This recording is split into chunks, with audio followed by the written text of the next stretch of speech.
কোন অদৃশ্য শক্তির প্রভাবে কবুতর বাজার দিয়ে যে খালটি সংস্কার করা হচ্ছে না। জনসাধারণ এবং দলীয় বিএনপি দলীয় নেতা কর্মীদের মানববন্ধন এবং উপজেলা প্রশাসনকে স্মারকলিপির পরেও কিন্তু এই খালটি সংস্কার করা হয়নি। আমি আপনাদের যদি আরেকটি জিনিস দেখাতে চাই, আমি গত 5 তারিখ 4 মে এখানে একটি ভিডিও করেছিলাম। এখানে খালের ভিতর দিয়ে সংস্কার না হওয়ার কারণে এখানে যে বান হয়ে গেছে, এখানে কালকে বৃষ্টি হওয়ার কারণে এখানে খালে প্রচুর পরিমাণ পানি রয়েছে। এখানে এই মাটিগুলোর কারণে পানি এখন প্রচুর পরিমাণ পানি এখানে দেখা যাচ্ছে।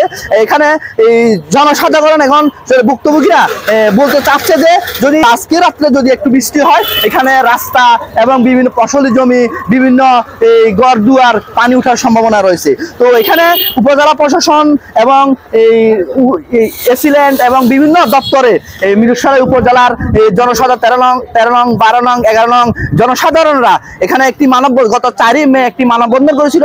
মানববন্ধন করার পরে উপজেলা প্রশাসন বরাবর স্মারকলিপি দিয়েছে, কিন্তু স্মারকলিপি দেওয়ার পরেও কোন অদৃশ্য শক্তির প্রভাবে কবুতর বাজার দিয়ে যে খালটি সংস্কার করা হচ্ছে না। হালকা বৃষ্টি হওয়ার কারণে খালের বর্তমানে পরিস্থিতি, হালকা বৃষ্টি হওয়ার কারণে গতকাল যে পানি আটকে রয়েছে, দেখেন যদি আমরা দেখাতে চাই, এই খালটি এখানে সংস্কার করা হলেও পুরা খালের উপর দিয়ে দোকানপাট হওয়ার কারণে এই খালটি সংস্কার করা না হওয়ার কারণে এখানে কোটি টাকার যে সরকারের প্রকল্প খাল সংস্কার, এটি বেচতে যাবে। যদি এখানে জনসাধারণরা বলছে এখানে এই খালটি সংস্কার করা অতি জরুরি প্রয়োজন। সরকারের কাছে বিশেষ দাবি যে 11 নম্বর যে খালটা কাটছে, এই পুরা খাল আউতর বাজার বটতলা হইতে এইদিকে পূর্ব দিকে পুরা খাল কাটা হয়েছে। বটতলা হইতে সেদিকে খাল জলবদ্ধতা। গত রাত্রে সাধারণ বৃষ্টি হওয়ার পর এখন জলবদ্ধতা। সামনে বৃষ্টি যখন বেশি হইব তখন মানুষের ঘর বাড়ি, এলাকাবাসী ঘর বাড়ি থাকতো না। সরকারের কাছে বিশেষ অনুরোধ দিয়ে খালটা সংস্কার করে দেওয়ার জন্য।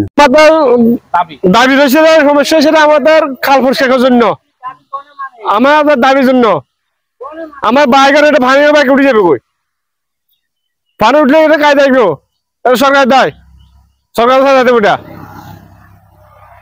এটা আমাদের দাবি দেখবে খাল পরিষ্কার করতে পারে।